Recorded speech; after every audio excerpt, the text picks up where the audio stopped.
30 verse 3. 30వ కీర్తన 3వ వచనం. యెహోవా పాతాళములో నుండి నా ప్రాణమును లేవదీసితివి, నేను గోతిలోనికి దిక్కుండా నీవు నన్ను బ్రతికించితివి. మొదటిదేంటి? నీవు. ఈ మాటలు గుర్తుపెట్టుకోండి. దేవుడు దావీదుకి ఏం చేశాడని సంగతులు రాస్తున్నాడు. మొదటిదేంటి? నీవు నన్ను బ్రతికించితివి. ఎలాగున్నాము? పాత నిబంధనలో దావీదు విషయమైతే మనం పూర్తిగా ఎరగము, కానీ మన పరిస్థితి అయితే ఎఫెసీ పత్రిక 2వ అధ్యాయం ప్రకారం పాపముల చేత అపరాధముల చేత చచ్చి ఉన్నప్పుడు యేసు ప్రభు యొక్క శిలువ ద్వారా పాప క్షమాపణ మారు మనసు మనం పొంది రక్షణ ఆశీర్వాదంలోనికి తీసుకుని రాబడ్డా. నా మాట విని నన్ను పంపిన వాని యందు విశ్వాసముంచు ప్రతివాడు తీర్పులోనికి రాక మానములో నుండి జీవములోనికి దాటి ఉన్నాడని వాక్యంలో వ్రాయబడింది. కనుక ప్రభువైన యేసునందు మన విశ్వాసం ఉంచుట ద్వారా ఆయన రక్తాన్ని బట్టి కడగబడి శుద్ధీకరించబడి ఆత్మీయంగా మృతమైన మనము ఇప్పుడు ఆత్మీయంగా సజీవులమై ఉన్నాము. జీవములోనికి వచ్చినాము. సజీవమైన రాళ్ళుగా చేయబడ్డాము, బ్రతికించబడ్డాము. పాత నిబంధనలోనైతే బహుశా వారు యేసు ప్రభు యొక్క శిలువను గురించి ఎరగరు. ఇప్పుడు మనం కొత్త నిబంధనలోనైతే మనల్ని బ్రతికించడానికి ఒక వ్యక్తి మరణము అవశ్యమైంది. అదే బైబిల్లో రాయబడింది కదా, జంతువుల యొక్క రక్తము మనుషుని యొక్క పాపాన్ని తీసివేయలేదు, కానీ యేసుక్రీస్తునే నిర్దోషి నిష్కల్మషుడు పాపులలో చేరక ప్రత్యేకంగా ఉన్నవాడైన ఆయన రక్తాన్ని బట్టి దోషులమైన మనము నిర్దోషులుగా చేయబడ్డాం. మృతతుల్యమైన మనము బ్రతికించబడుతూ వచ్చినాం. ఆ యేసు ప్రభు మన కొరకే సిలువలో మరణించడం ద్వారా మనము జీవములోనికి తీసుకురాబడ్డాం. పాత నిబంధనలో గొర్రెలు మరణించినాయి మనుషుల పాప పరిహారం కొరకై. కొత్త నిబంధనలో దేవుని గొర్రెపిల్ల, జగదుత్పత్తి మొదలుకొని వధించబడిన దేవుని గొర్రెపిల్ల అయిన యేసు ప్రభు వారు మన కొరకై సిలువలో మరణించిన కారణము చేత ఆత్మీయంగా చనిపోయిన మనము, లాజరు వలె కంపుగొడుతున్న మనము సమాధిలో నుండి ప్రభు బయటికి తీసుకుని వచ్చినాడు. కనుక మొదటిది నీవు నన్ను బ్రతికించితివి. రెండవది చూస్తామా? 30వ కీర్తన సామ్ 30 2వ వచనం. 30వ కీర్తన 2వ వచనం. యెహోవా నా దేవా, నేను నీకు మొరపెట్టగా నీవు నన్ను స్వస్థపరచితివి. నీవు నన్ను. కనుక రెండవది నీవు ఏంటంటే నన్ను స్వస్థపరచితివి. ఇది భౌతికమైన స్వస్థతను గురించి బహుశా జ్ఞాపకం చేస్తుండొచ్చు, కానీ అంతరంగం యొక్క స్వస్థత కొత్త నిబంధనలోనికి వచ్చిన తర్వాత మనమందరము యెషయా గ్రంథం 1వ అధ్యాయం ప్రకారం అరికాలు మొదలుకొని నన్నెత్తి దాకా కొంచెమైనను ఏమి లేదు, సెంటు వాసన లేదు, కొంచెమైనను స్వస్థత లేదు. అలాగా స్వస్థత లేకుండా జీవిస్తున్న మనము కంపు కొడుతున్న పుండ్లతోనూ అవి కట్టబడలేదు, మెత్తన చేయబడలేదు, తైలంతో మర్దన చేయబడలేదు. అంత ఘోరమైన స్థితిలో ఉన్న మనల్ని యేసుక్రీస్తు ప్రభువు వారి రక్తము ద్వారా కడిగి శుద్ధీకరించినాడు. పాత నిబంధనల 107వ కీర్తన 20వ వచనంలో రాయబడుతూ వచ్చింది, అతడు తన వాక్కు పంపి వారిని బాగు చేసెను. ఇప్పుడు మనం కొత్త నిబంధనలోనికి వచ్చిన తర్వాత 53:5 ప్రకారం అతడు పొందిన దెబ్బల చేత మనకు స్వస్థత, అంటే భౌతికమైన స్వస్థత మాత్రమే కాదు, ప్రాముఖ్యంగా ఆత్మ సంబంధమైన స్వస్థత. ఆత్మ సంబంధంగా ఏ రోగముతో బాధపడుతుంటిమి మనకు తెలుసు కదా. పాపానికి ఒక రోగానికి ఒక పేరుంది, దాన్నే కుష్టు రోగము అని అంటారు. పాతకాలంలో దాన్ని పెద్ద రోగము అనేవాళ్ళు. వాళ్ళకి పెద్ద రోగం వచ్చింది అంటే అప్పుడు ఈ గిన్సర్లు లేవు కనుక రోగాల్లో పెద్ద రోగం కుష్ఠరోగమే అనుకునేవాళ్ళు. బైబిల్లో పాత నిబంధనలో అలాంటి కుష్ఠరోగులు కొంతమంది ఉన్నారు, కొత్త నిబంధనలో కూడా అలాంటి కుష్ఠరోగులు కొంతమంది ఉన్నారు. మీకు తెలుసు కదా, బైబిల్లో మొదటి కుష్ఠరోగి ఎవరు? అమ్మా నయమాన్. వెరీ గుడ్, చాలా కరెక్ట్గా తప్పు చెప్పినారు.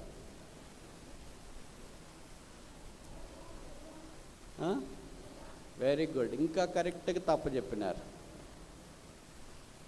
మీరు అందరూ చాలా బాగా చెప్తారు, కరెక్ట్గా చెప్తారు. మొదటి కుష్ఠరోగి ఎవరో తెలుసా? మోషే. మీకు అనుమానం వస్తుందేమో కదా.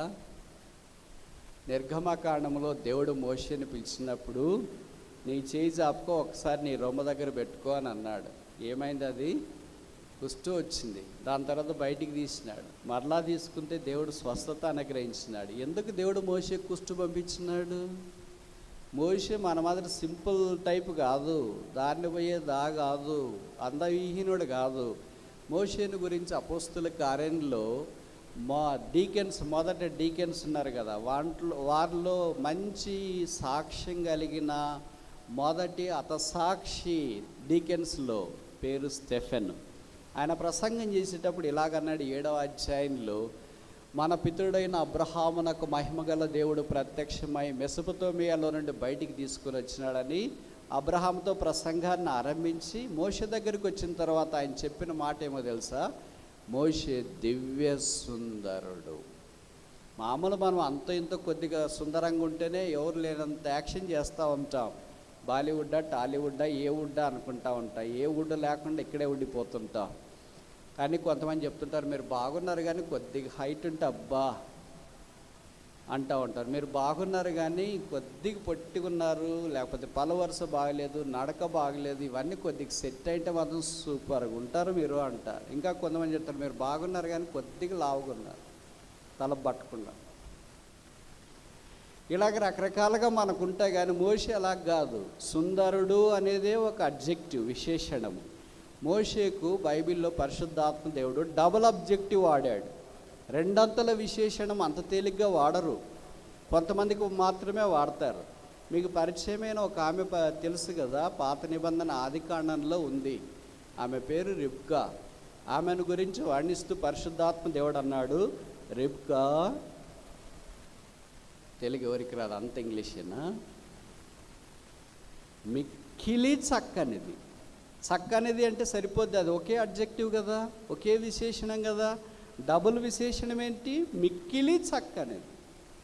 కనుక పరిశుద్ధాత్మ దేవుడు కొన్నిసార్లు వాడతాడు. దానియేలు గురించి దానియేలు గ్రంథం 1వ అధ్యాయంలో అన్నాడు, దానియేలు మామూలుగా సౌందర్యవంతులు అని అంటాం కదా, ఎట్లున్నారంటే అబ్బా హ్యాండ్సమ్, ఎట్లున్నా బ్యూటిఫుల్ అని అంటుంటాం. కానీ దానియేలు గురించి చెప్పబడిన మాట ఏమో తెలుసా? లోపము లేని సౌందర్యం. ఇది బైబిల్ చరిత్రలో ఎవ్వరికి చెప్పబడలేదు ఈ పదం. దావీదు దగ్గరకు వచ్చినా అందంగా ఉన్నాడని చెప్పబడింది. మిగతా వారందరి గురించి అందంగా ఉన్నారు, సౌందర్యంగా ఉన్నారని చెప్పబడింది. లోపము లేని సౌందర్యం అంటే సౌందర్యంలో సాధారణంగా లోపం ఉంటుంది. కొంతమంది చక్కగా ఉంటారు, హెయిర్ బాగుండదు. కొంతమంది చక్కగా ఉంటారు, చెవులు బాగుండవు. కొంతమంది చక్కగా ఉంటారు, ముక్కు బాగుండవు. కొంతమంది చక్కగా ఉంటారు, పెదవులు బాగుండవు. కొంతమంది చక్కగా ఉంటారు, పళ్ళు బాగుండవు. ఎంత పళ్ళు మూసుకుంటే అంత మంచిది అనిపిస్తుంది. నవ్వకూడదని అనుకుంటారు వాళ్ళు, కానీ నవ్వాల్సి వస్తుంది. అప్పుడు పళ్ళకు అనిపిస్తాయి, అయ్యో చాలా బాగున్నారు కానీ పళ్ళే లోపము అని అనుకుంటాం. చాలా బాగున్నారు కానీ ఎత్తులేరు అనుకుంటాం. చాలా బాగున్నారు కానీ కొద్దిగా గూని ఉంది అనుకుంటాం. చాలా బాగున్నారు కానీ మాటలు తడబడతాయని అనుకుంటాం. అంటే there is some lacuna in the beauty. అందంలో కొంత లోపం ఉంది. దానియేలు దగ్గరికి వచ్చేటప్పటికే లోపము లేని సౌందర్యం కలిగిన వాడు. మోషేని గురించి చెప్పబడింది దివ్య సుందరుడు. సుందరుడు అంటేనే విశేషణము, దివ్య సుందరుడు అంటే ఇంకా double adjective, is a high profile adjective. ఇప్పుడు విశేషం ఏంటంటే, అలాంటి దివ్య సుందరునికి ఏమొచ్చిందంట? ఎందుకు దేవుడు అది పంపించినాడు? సాడిస్టా? మంట అయిపోతే బహుశా అలాగే అనుకుంటాం, కానీ దేవుడు అలా కాదు. ఎందుకంటే మోషేని దేవుడు 430 సంవత్సరాల బానిస బ్రతుకులో మగ్గిపోయిన ఇశ్రాయేలుని విడిపించాలా, వారి పాపం స్థితి ఏంటో తెలియాలని అంటే, వారికి విడుదల రావాలంటే మోషే ఆ పాపం యొక్క భయంకరత్వమేమో తెలియాల. ఆ పాపం యొక్క భయంకరత్వానికి పోలికేంటి? కుష్ఠరోగం. అందుకే దేవుడు కొంతసేపు మోషేకి ఆ కుష్ఠరోగాన్ని అనుమతించి, see how awkward is this, how worst is this. ఈ పాపం అనేది, బంధకాలు అనేవి, రోగం అనేది ఎంత భయంకరమైనది ఒకసారి నువ్వు చూడు. నీకు అసలు రోగం అంటేనే తెలియదు. నువ్వు మిక్కిలి సౌందర్యవంతుడు, లోపం లేని సౌందర్యం కలిగిన వాడు, దివ్య సుందరుడు, ఫరో అంతఃపురములో పెరిగావు, ఫరో యొక్క కుమార్తె కుమారుడు అని అనిపించుకున్నావు. లోపము లేని ఐగుప్తు విద్యలన్నీ నీలో తారసపడుతూ వచ్చినాయి కనుక ప్రజల యొక్క పాపం యొక్క స్థితి ఏమో నీకు తెలియదు కనుక now look at yourself and know the wretchedness of sin. మోషేకి అర్థమైంది. అందుకే ఫరో దగ్గరికి వెళ్ళి దాదాపు 10 సార్లు బ్రతిమలాడ, let my people go, let my people go, let my people go, నా ప్రజలను పోనిమ్ము పోనిమ్ము పోనిమ్ము పోనిమ్ము. మోషే అయితే అలా కేకలేసాడు. కానీ మోషే కంటే గొప్పవాడు యేసుక్రీస్తు ప్రభువారు సిలువలో మన కొరకై కేకలు వేయటానికి తను అప్పగించుకొని ఇష్టపడ్డాడు. తండ్రి, వీరేమి చేయించున్నారో వీరెరగరు కనుక వీరిని క్షమించుము. మోషే తనది కానీ బలి గొర్రెలను అర్పించాలని ఆజ్ఞాపించినాడు. కానీ మోషే కంటే గొప్పవాడైన యేసు ప్రభు తానే మన కొరకై సిలువలో అర్పించుకోవటానికి ఇష్టపడ్డాడు. మోషే బలియాగం ద్వారా ఇశ్రాయేలీయులు మాత్రమే విడుదల పొందినారు. కానీ యేసు ప్రభు బలియాగము ద్వారా, అంటే మోషే సిద్ధపరిచిన బలియాగమైన గొర్రెపిల్ల ద్వారా ఇశ్రాయేలీయులు మాత్రమే విడుదల పొందినారు. కానీ మోషే కంటే గొప్పవాడని యేసు ప్రభు సిద్ధపరిచిన బలియాగము ద్వారా ఆయన యందు విశ్వాసం ఉంచిన మానవ కోటికి రక్షణ. నీవు నన్ను బాగు చేసేటివి. ఆయన బాగు చేయకపోతే ఎవరు బాగు చేయలేరు. ఇందాక మీరు చెప్పారు కదా నయమాన్ అని, చాలామంది దగ్గరికి వెళ్ళాడు, బాగు కావాలని. ఎక్కడా బాగు కాలేదు. వయసు పెరిగిపోయింది, రోగం పెరిగిపోయింది, స్వస్థత రాలేదు. ఇంట్లో ఉన్న చిన్నది యజమానురాలతో చెప్పింది. ఇశ్రాయేలీయుల్లో ఒక ప్రవక్త ఉన్నాడు, ఆయన దగ్గరికి వెళితే నా యజమానుడు బాగుపడతాడని అనుకున్నాడు. ఎక్కడ బాగాన్ని ఒకడే బాగు చేస్తాడు. ఎవరికి దిక్కులేని వాళ్ళకు ఒక్కళ్ళే దిక్కు. అందుకే యోహాను సువార్తలో రాయబడుతూ వచ్చింది 5వ అధ్యాయంలో, బెతెస్దా అనే కోనేటి దగ్గర 30 ఏళ్ళు పైచీలకు ఒకడు స్వస్థత కొరకే పడి ఉన్నాడు. యేసు ప్రభు వారు అక్కడికి వచ్చినాడు. నువ్వు స్వస్థపడగోర్చున్నావా? అవును. దేవదూత వచ్చి నీళ్లు కదిలించినప్పుడు నన్ను దించడానికి ఎవడునూ లేడు. ఈ మాట ఆలకించండి. ఐ హ్యావ్ నన్. ఎవడునూ లేడు. ఎవడునూ లేని వాడి దగ్గరికి ఒక్కడొస్తాడు. ఆయన పేరే యేసుక్రీస్తు. If there is none, there is one. ఇంకోసారి చెప్పనా? If there is none, there is one. ఎవడూ లేడనే వ్యక్తి దగ్గరికి ఒక్కడు వస్తాడు. ఆయన పేరే యేసు. మనం కూడా పాపము నుండి విడిపించేవారు ఎవడూ లేనప్పుడు, నరకము నుండి తప్పించేవారు ఎవరూ లేనప్పుడు ఒకడు వచ్చినాడు. ఆయన పేరే యేసు. ఆయన మన పాపాలు క్షమించి కడిగి శుద్ధీకరించి బాగు చేశాడు. 3వది చూస్తామా? 30వ కీర్తన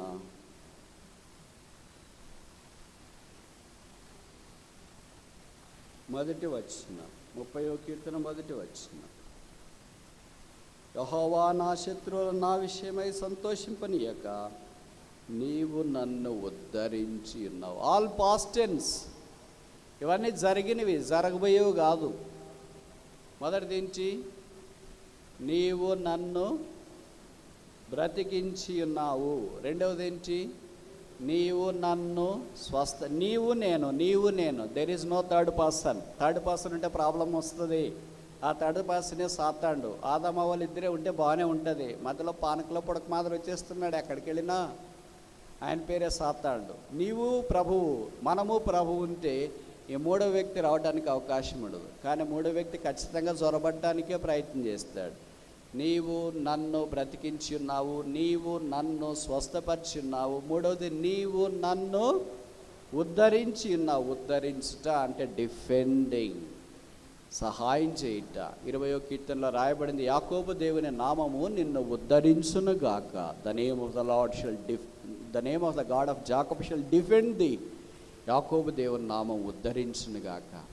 మనం ఉద్ధరణ లేనప్పుడు, ఉద్ధరణ అంటే మీకు తెలుసు కదా, కొన్ని దేవాలయాలు జీర్ణదశలో ఉంటాయి. జీర్ణదశలో అంటే పడిపోయి ఉంటాయి. వాటిని తిరిగి ఉద్ధరించడానికి కొరకై కొంతమంది ఉద్ధారకులు వస్తూ ఉంటారు. అంటే బాగు చేసేవారు, రిఫార్మర్స్ అంటారు.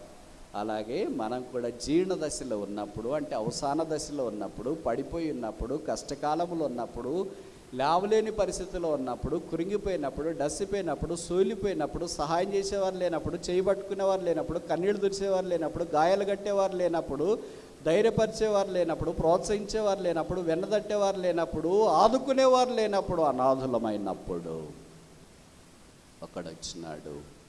ఆయన పేరే ఉద్ధరించువాడు. అందుకే కీర్తనలో రాయబడింది, యెహోవా పడిపోవు వారందరినీ ఉద్ధరించువాడు. ఆయన పేరే ఉద్ధారకుడు. ఉద్ధారకుడు అంటే బాగు చేయవాడు. జీర్ణదశలో ఉన్నది, పడిపోయిన దాన్ని, నిర్మూలమైన దాన్ని, నిరుపయోగమైన దానిని, చెత్తగా ఉన్న దానిని బాగు చేయవాడు. మన జీవితాలు కూడా అలాగే ఉన్నాయి. పాపాన్ని బట్టి ఎవరికి ఉపయోగం లేకుండా జీర్ణదశలో ఉన్నప్పుడు, పడిపోయి ఉన్నప్పుడు, నాశనమై ఉన్నప్పుడు, నిందకు అవమానానికి సామెతగా ఉన్నప్పుడు మనల్ని ఉద్ధరించడానికి ప్రభు వచ్చినాడు. ఆయన రక్తం ద్వారా కడిగి పరిశుద్ధపరిచి మనల్ని ఉద్ధరించినాడు. ఇప్పుడు దేవుని జనముగా, దేవుని సొత్తుగా, దేవుని ప్రజగా, దేవుని యొక్క సన్నిధిలో ఆయన ఆరాధించే ప్రజలుగా ఆయన మనల్ని చేస్తూ వచ్చినాడు. ఇది మనకు ఉచితం, కానీ ఆయనకైతే తన ప్రాణం చెల్లించవలసిన అవసరం వచ్చింది. 4వ చూస్తామా? 30వ కీర్తన 11వ వచనం. Psalm 30 verse 11. నా ప్రాణం మౌనముగా ఉండక నిన్ను కీర్తించినట్లు నా అంగలార్పును నీవు నాట్యముగా మార్చినావు. He has turned our sorrow into gladness. Dancing. నా అంగలార్పును నీవేగా నాట్యముగా మార్చితు. అంగలార్పు అంటే ఏడుపుకి డబుల్ పోర్షన్, త్రిబుల్ పోర్షన్ని అంగలార్పు అని అంటారు. అంటే ఎవరైనా వారికి ప్రియమైన వారు చనిపోయినప్పుడు, భర్త కానీ, భార్య కానీ, కొడుకు కానీ, కూతురు కానీ చనిపోయినప్పుడు ఏడ్చేది కాదు, దాన్ని ఏమంటారు? అంగలార్పు అని అంటారు. అంటే ఎవరు వాడిని ఆదరించలేరు, ధైర్యపరచలేరు. ఎవరో మనకు తెలియని వాళ్ళు ఎక్కడో చనిపోయి ఉంటారు అనుకో, మనం వాళ్ళని చుట్టానికి వెళ్ళి ఉంటాం అనుకో, వేరే వాళ్ళందరూ ఏడుస్తూ ఉంటే మనం కూడా కన్నీళ్ళు పెట్టుకున్నాం అనుకో, దాన్ని ఏడుపు అంటారు. అంగలార్పు అనేది నీకు సంబంధించి, it's your personal pain, personal lamentation, అది విలాపం. కనుక అంగలార్పును నీవు నాట్యముగా మార్చినావు. ఏం అంగలార్పు వచ్చిందో మనకు తెలియదు. దావీదు లాంటి వాడు ఏడుస్తాడా? వింత కదా. మామూలుగా మా బ్రదర్స్ ఎప్పుడైనా ఏడ్చేది మీరు చూసినారా? వాళ్ళ జీవితంలో 2-3 సార్లు ఏడుస్తారు. మొదటిసారి ఎప్పుడంటే పెళ్ళైన రోజు. ఎందుకంటే ఇంకెప్పుడు నవ్వేది ఉండదు, అదే ఫైనల్. రెండోసారి వాళ్ళ అమ్మగారు, వాళ్ళ నాన్నగారు ఎవరో ముసలిళ్ళు అయిపోయిన తర్వాత చనిపోతారు కదా, అప్పుడు భవిష్య ఏడుస్తారు. మూడవసారి ఎప్పుడంటే వృద్ధాప్యంలోనికి వచ్చినప్పుడు, కరోనా వచ్చి చనిపోతామని డాక్టర్లు చెప్తారు కదా, అప్పుడు మనం వెళ్ళిన వెంటనే మన చేతులు పట్టుకొని ఏడుస్తాం. ఏం నాన్న ఏడుస్తున్నావు, ఏమమ్మా ఏడుస్తున్నావు అంటే ఇంకే ఏడుస్తాను. అదే ఫైనల్. 3 టైప్స్. దావీదు లాంటి ఏడవడం ఏంటి? దావీదుకి ఏడుపు వస్తుంది. ఏడుపే కాదు, ఇది అంగలార్పు. దేన్ని బట్టి ఆయనకి అంగలార్పు వచ్చింది? అంత దుర్భరమైన స్థితి ఏముంది? బహుశా భార్య వెళ్ళిపోమని చెప్పినందుకు అంగలార్చినాడా? శత్రువు తరంతున్నందుకు అంగలార్చినాడా? తన సొంత కుమారుడు అబ్షాలోము ఆయన్ని సింహాసనం నుండి లాగినందుకు అంగలార్చినాడా? తన సొంత సేనాధిపతులు తన మీద తిరుగుబాటు చేయటానికి పూనుకున్నప్పుడు అంగలార్చినాడా? బహుశా కారణాలేమో మనకు తెలియదు, కానీ దావీదు లాంటి వాడికి ఏడుపు కాదు, అంగలార్పు. కరెక్ట్. చాలామంది విశ్వాసులు ఏమనుకుంటారంటే, మన ప్రభుని నమ్మిన తర్వాత ఏడవకూడదు అని అనుకుంటారు. అందరు ఎదురుగా ఏడవద్దండి, కానీ మీకు తెలిసినప్పుడు, రహస్యంగా ఉన్నప్పుడు, ప్రభువును బట్టి, ప్రభు ఎదుట మనం ఎంత బలహీనలుగా ఉన్నామో, ఎంత బలహీనలు ఆయన బలపరిచి నడిపిస్తూ వచ్చినాడో, అది మనం గుర్తు చేసుకునేప్పుడు ఖచ్చితంగా ఏడుపు వస్తారు. దాన్ని వేరే అంటారు, ఆనంద బాష్పాలు అంటారు. ఆనంద బాష్పాలు వేరే, అంగలార్పు వేరే. ఆనంద బాష్పాలంటే నువ్వు ఈ ఊరు వచ్చేటప్పుడు ప్లాస్టిక్ సంచి పెట్టుకొని, ఒక్కడే చెప్పులు వేసుకొని, గోపి పళ్ళపొడి తీసుకొని, 501 సబ్బు తీసుకొని, లైఫ్ బాయ్ సబ్బు ఒకటి పెట్టుకొని వచ్చినావు. ఇప్పుడు ఏమయ్యా, 1-2 అయ్యారు, 2-3 అయ్యారు, 3-4 అయ్యారు, ఒక పెద్ద విల్లా ఒకటి కొన్నారు, కారు ఒకటి కొన్నారు.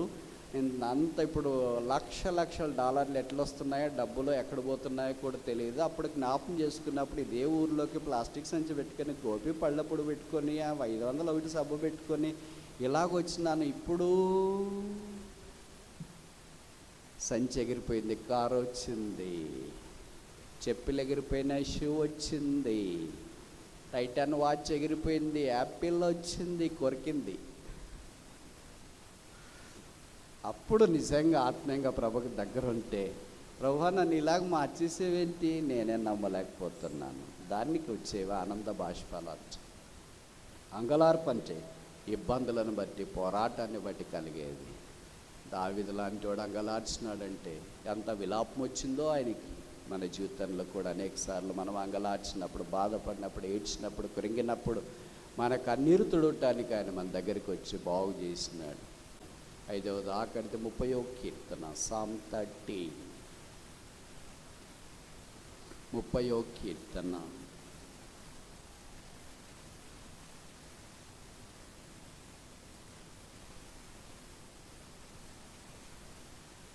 పన్నెండవ వచనం, Psalm 30 verse 12.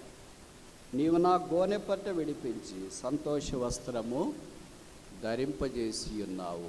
దావీదు గోనె పట్ట కట్టుకోవడం ఏంటి? దావీదు కట్టుకోవాల్సిన వస్త్రాలు ఏంటి? ఏం కట్టుకోవాలి? ఉదారంగా వస్త్రం. ఆయన రాసు ఈజ్ ఎ కింగ్. దానికి తగిన స్టేటస్ తగినట్టు మామూలు మీరు చెప్తారు కదా, డ్రెస్ కోడ్ మెయింటైన్ చేయాలా అని. డాక్టర్లు అంటే ఎలా డ్రెస్ కోడ్, లాయర్లు అంటే ఎలా dress code, medical staff, paramedical staff, సేవకులు, బోధకులు, పాస్టర్లు అందరూ డ్రెస్ కోడ్ మెయింటైన్ చేసేవాళ్ళు ఉంటారు కదా. మరి ఈయన రాజు అయిన తర్వాత ఈయన కూడా డ్రెస్ కోడ్ అనేది ఒకటి ఉంటుంది కదా. కనీసం ఊదారంగ వస్త్రాలేని వేసుకునేది ఉన్నది కదా. అలాంటి ఊదారంగ వస్త్రాలు వేసుకొని సంతోషంగా దేవుని ప్రజలందరినీ పరిపాలించి లేదా సేవించడానికి బదులుగా ఆయనకి ఏమొచ్చిందంటే గోనె పట్ట.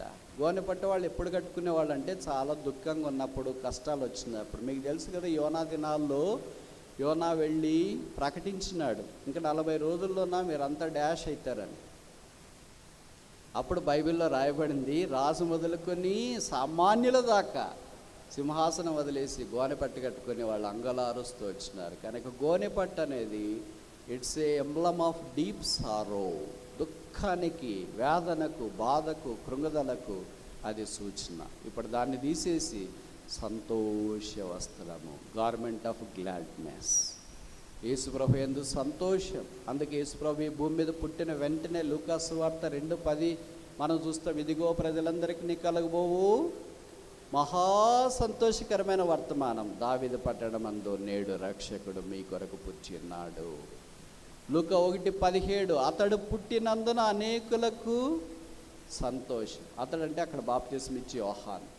కనుక పుట్టుట ద్వారా సాధారణంగా మనుషులకు సంతోషం కలుగుతుంది. యేసుప్రభు పుట్టుట ద్వారా మహా సంతోషం కలిగింది. ఆయనను బట్టి, ఆయన రక్షణను బట్టి ఇంకేమొచ్చింది? భక్సింగ్ గారు టెస్ట్ మనీకి ఒక టైటిల్ పెట్టారు కదా, పేతురు పత్రిక 1వ అధ్యాయం లో రాయబడినది, joy unspeakable full of glory. చెప్ప సత్యమును మహిమాయుక్తమైన సంతోషం. ఊరికే పాటలు మాత్రం పాడుతుంటాం, పొంగింది పొంగింది పొంగింది పొంగింది. ఏం పొంగాల? సంతోషం పొంగ. ఫిలిప్పీ 4:4 పౌలు ఉన్నాడు, రిజాయిస్ ఆల్వేస్ ఐ సే అంటూ. ఇప్పుడు దాకా 5 విషయాలు చూసిన. మొదటిది ఏంటి? నీవు నన్ను బ్రతికించి ఉన్నావు. రెండవది ఏంటి? నీవు నన్ను స్వస్థపరిచి ఉన్నావు. నీవు నేను, నీవు నేను, నీవు నేను. మూడవది నీవే నీవే నీవే నీవే. ఇంకా there is no other person, there is none, only one. అదే యేసుక్రీస్తు ప్రభు. మూడవది నీవు నన్ను ఉద్ధరించి ఉన్నావు. నాలుగవది నీవు అంగలార్పును నాట్యముగా, turn our sorrow into dancing అంట. అందుకే దావీదు నాట్యం ఆడాడని అంటారు, కానీ చాలామంది అంటారు కదా, దావీదు పాటలు పాడితే నాట్యం ఆడాడు, మనం కూడా నాట్యం ఆడితే తప్పేంటి అని. సరే, ఆయన నాట్యం ఆడక మునిపి ఏం చేశాడు? మరి ఏం చేశాడు? అంగలార్చాడు కదా. మీరు కూడా అంగలార్చవచ్చు కదా. ఇది మాత్రమే తీసుకుంటాడు, నాట్యం ఆడాడు. ఆయన కూడా అంగలార్చినాడు, మరి పోయి అక్కడ గోనపట్టి కట్టుకొని ఉండాలి కదా. అవన్నీ మనకు లేవు, ఆ అనుభవాలన్నీ రావు. 5వది ఆఖరిది, ఆయన గోనె పట్టను సంతోష వస్త్రము ధరింపచేసి ఉన్నాడు. అందుకే యెహోవా నిత్యము నేను నిన్ను స్తుతిస్తాను, నిత్యము కీర్తన చేస్తాను.